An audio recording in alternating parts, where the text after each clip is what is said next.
हाँ जी बिल्कुल, जैसे कि ऑर्डिनेंस पास हुआ था ज़गीरों के खिलाफ, तो आज भी जो है सिंध एक्शन कमेटी की जानिब से एहतजाजी मुजाहरा भी किया जाएगा और रैली भी निकाली जाएगी।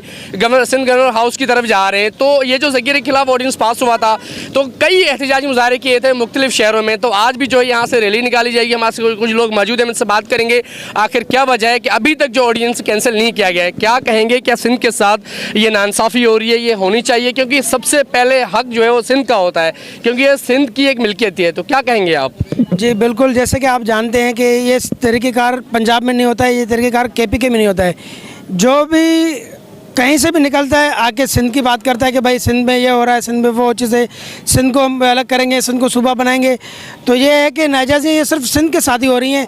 तो इंशाल्लाह सिंध के जो ना ये नौजवान ज़िंदा हैं, अभी हम मरे नहीं हैं। इंशाल्लाह जब तक के इस जिस्म में खून है, इंशाल्लाह हम लड़ते रहेंगे और रोडों पे रहेंगे इंशाल्लाह। आज हमारे साथ एक और नौजवान मौजूद है, इनसे बात करें। क्या कहेंगे, ये एहतजाजी मुजाहरे कई मरतबा हुए हैं, मुख्तलिफ शहरों में हुए हैं, तो अभी तक इसके ऊपर कोई कानून साजी नहीं की गई है, ना ही कोई ऑडियंस कैंसिल हुआ है, तो क्या कहेंगे आप? जी बिल्कुल, ये आज सिंध एक्शन कमेटी का ये एहतजाज है और ये कराची से लेकर कश्मीर तक, कश्मीर से लेकर कारूंजर तक, ये पूरी सिंध भर में आज एहतजाज होने जा रहे हैं। ये सिंध के साथ जो नाइंसाफ़ी की जा रही है वफाक से, हम उसको बताना चाह रहे हैं। ये आर्डिनेंस जो है कैंसिल किया जाए, वरना हम एहतजाज का दायरा बढ़ाते जाएंगे। ये वफाक बहुत हमारे साथ नाइंसाफ़ियाँ कर रहा है।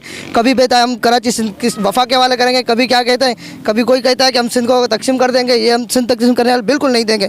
जब तक हम नौजवान जिंदा हैं तब तक अपनी सिंध के लिए हम लड़ते रहेंगे और खून देते रहेंगे। जी बिल्कुल, ये तासुरात इनका यही कहना था, अगर ऑडियंस कैंसिल नहीं होता, जो कानून नहीं बनाई जाती, तो यकीनन मजीद जो हमारा जो ये एहतजाजी मुजाहरा है या इस तरह की रैलियों का हम मजीद वसी करेंगे और मुख्तलिफ शहरों में करेंगे। तो अगर इसको फौरी तौर पे जो ऑडियंस कैंसिल किया जाए, ये सिंध की मिल्कियत है और सिंध का हक बनता है कि सिंध के लोगों का हक बनता है जो यहाँ रिहाइश पजीर है। और जो भी यहाँ से अगर किसी मुख्तलिफ सूबे से आते हैं, जैसे कि पंजाब हो गया, KPK हो गया, कोई भी आता है सिंध की बात करता है, सिंध की तकसीम की बात करता है, तो अक्सर सिंध जो यहाँ लोग जो है, सिंध के रिहाइश पजीर जो लोग हैं, नौजवान हैं, वो इसको एक्सेप्ट नहीं करते। खुदारा ऑडियंस कैंसिल कराया जाए और इसके खिलाफ कानून साजी बनाई जाए और सिंध का जो हक है वो सिंध को दिया जाए। जी।